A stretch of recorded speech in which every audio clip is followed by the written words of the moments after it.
Comincia il 20 di giugno il nuovo itinerario di Travilla e Giardini, che è arrivato ormai alla 13ª edizione.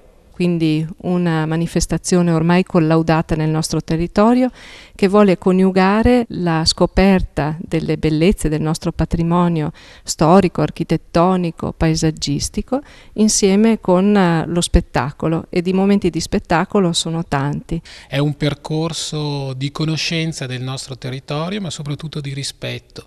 Di conoscenza perché andiamo alla scoperta ogni anno di luoghi noti e meno noti della provincia di Rovigo, e mettendo in connessione quelli che sono l'ambiente, quelli che sono i beni culturali con gli spettacoli. Quest'anno ancora 18 appuntamenti, nonostante i tagli e nonostante la crisi, uno sforzo quindi di costruire un cartellone che sia il più possibile un cartellone che possa essere vario nei suoi generi e nella presentazione dei propri artisti. Partiamo quest'anno come sempre da Villa Morosini il 20 di giugno con il concerto di Pacifico, per chiudere invece sempre come ogni anno, ormai come tradizione, a Villa Badoera, a Fratta Polesine, con un concerto di Arisa per piano e voce.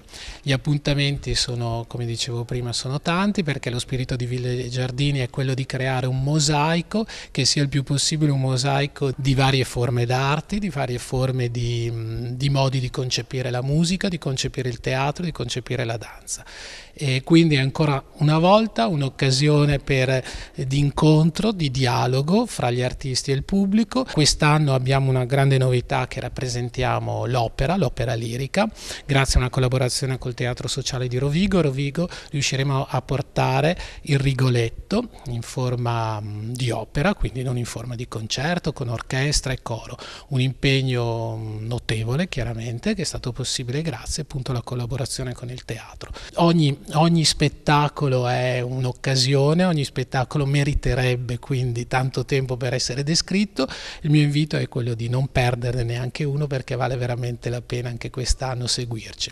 Noi crediamo che attraverso questa manifestazione noi possiamo contribuire in qualche modo a fare in modo che questo patrimonio diventi anche un volano per la nostra economia, perché il nostro intento è quello di coniugare la cultura, se vogliamo, al turismo e anche alle eccellenze produttive, tanto più che da qualche anno, prima dello spettacolo, che si svolge normalmente alle 9, c'è la possibilità di avere un itinerario parallelo e una visita ad un'azienda che costituisce l'eccellenza di quel paese e di quel territorio.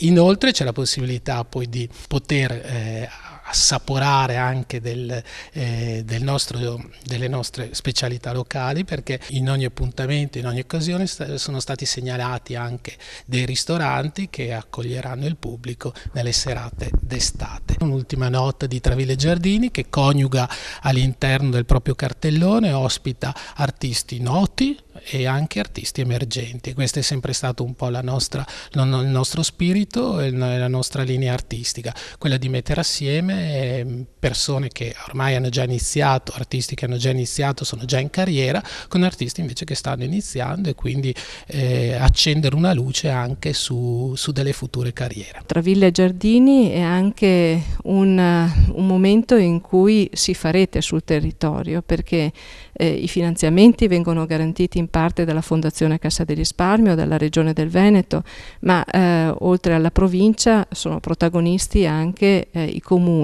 è protagonista la Camera di Commercio, è protagonista Slow Food con un itinerario legato alla ristorazione e alla valorizzazione dei prodotti tipici. Cerchiamo veramente di fare squadra per far conoscere meglio questo territorio e per in un certo senso sentirci orgogliosi di questa terra anche ricca e che offre anche molto.